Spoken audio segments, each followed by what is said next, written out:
कर्पूरगौरं करुणावतारं संसारसारं भुजगेन्द्रहारं सदा वसन्तं हृदयारविन्दे भवं भवानी सहितं नमामि।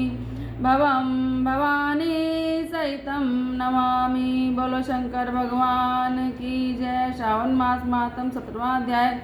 ईश्वर बोले, हे देवेश, अब मैं शुभ पवित्रारोपण का वर्णन करूंगा। सप्तमी तिथि को अधिवासन करके अष्टमी तिथि को पवित्रों को अर्पण करना चाहिए। जो पवित्रक बनाता है उसके पुण्य फल को सुनिए। सभी प्रकार के यज्ञ, व्रत और दान करने और सभी तीर्थों में स्नान करने का फल मनुष्य को केवल पवित्र धारण करने से प्राप्त हो जाता है, क्योंकि भगवती शिवा सर्वव्यापिनी है। इस वर्ष से मनुष्य धनहीन नहीं होता है, उसे दुख पीड़ा व्याधियां नहीं होती, उसे शत्रुओं का भय नहीं होता, वह कभी भी ग्रहों से पीड़ित नहीं रहता। इससे छोटे बड़े सारे कार्य सिद्ध हो जाते हैं। हे बस, मनुष्यों और राजाओं के, विशेष करके स्त्रियों के पुण्य की वृद्धि के लिए इसे श्रेष्ठ कोई अन्य व्रत नहीं है। हे तात, सौभाग्य प्रदान करने वाले, इस व्रत को मैंने आपके प्रति स्नेह के कारण बताया है। हे ब्रह्मपुत्र, श्रावण मास के शुक्ल पक्ष की सप्तमी तिथि को अधिवासन करके देवी के प्रति उत्तम भक्ति से संपन्न वह मनुष्य सभी सामग्री से युक्त होकर सभी पूजा द्रव्यों, गंध, पुष्प, फल आदि अनेक प्रकार के नैवेद्य तथा वस्त्र, आभूषण आदि संपादित करके इनकी शुद्धि करे। इसके बाद पंचगव्य का प्राशन कराए, चरु से दिग्बली प्रदान करे तथा अधिवासन करे। उसके बाद सदृश वस्त्रों और पत्रों से उस पवित्र को आच्छादित करे।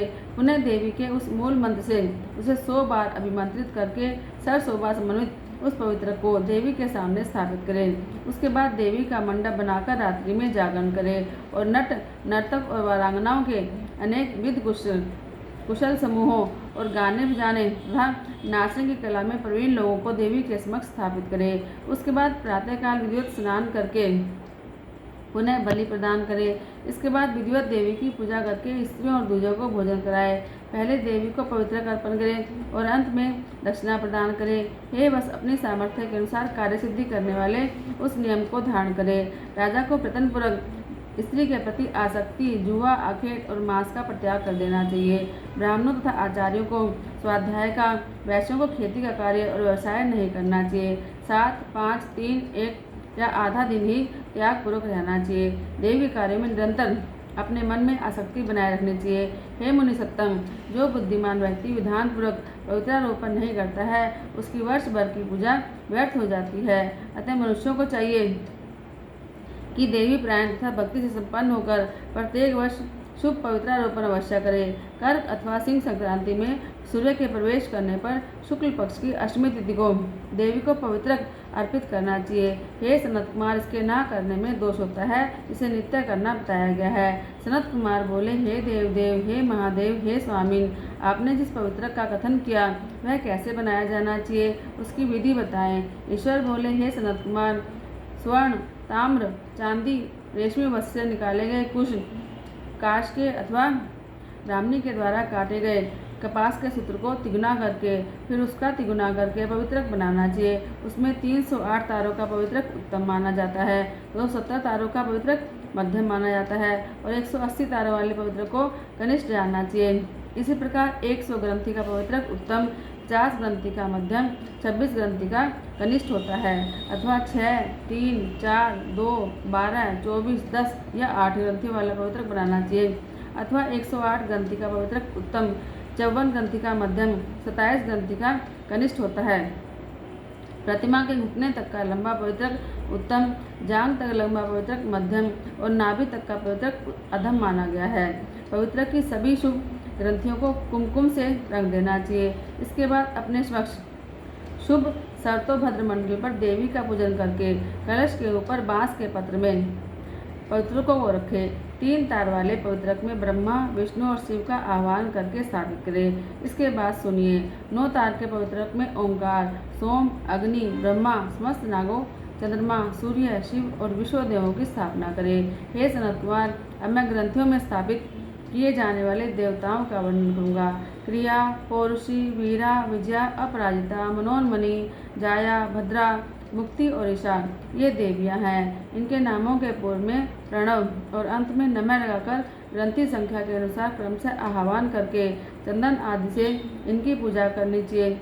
इसके बाद प्रणव से अभिमंत्रित करके देवी को धूप अर्पण करना चाहिए। हे सनत कुमार, मैंने आपसे देवी के शुभ पवित्रारोपण का वर्णन कर दिया।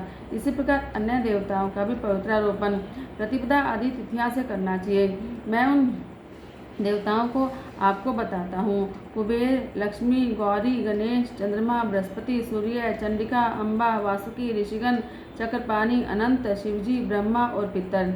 इन देवताओं की पूजा प्रतिपदा आदि तिथियों में करनी चाहिए। यह मुख्य देवता का पवित्रारोपण है। उसके अंग देवता का पवित्रक 3 सूत्रों का होना चाहिए। ईश्वर बोले, हे विप्रेंद्र, अब मैं श्रावण मास के दोनों पक्षों की 9वीं तिथि के जो कृत्य करने चाहिए वो बताऊंगा। उस दिन कुमारी नाम दुर्गा की यथाविधि पूजा करनी चाहिए। दोनों पक्षों की 9वीं के दिन नक्त व्रत करें। उसमें दूध और मधु का आहार ग्रहण करें या उपवास करें। उस दिन कुमारी नामक उस पाप नाशिनी दुर्गा चंडिका की चांदी की मूर्ति बनाकर भक्तिपूर्वक सदा उनका अर्चन करें। गंध, चंदन, कनेर के पुष्पों, दशांग धूप, मोदकों से उनका पूजन करें। उसके बाद कुमारी कन्या, स्त्रियों और विप्रों को श्रद्धापूर्वक भोजन कराए।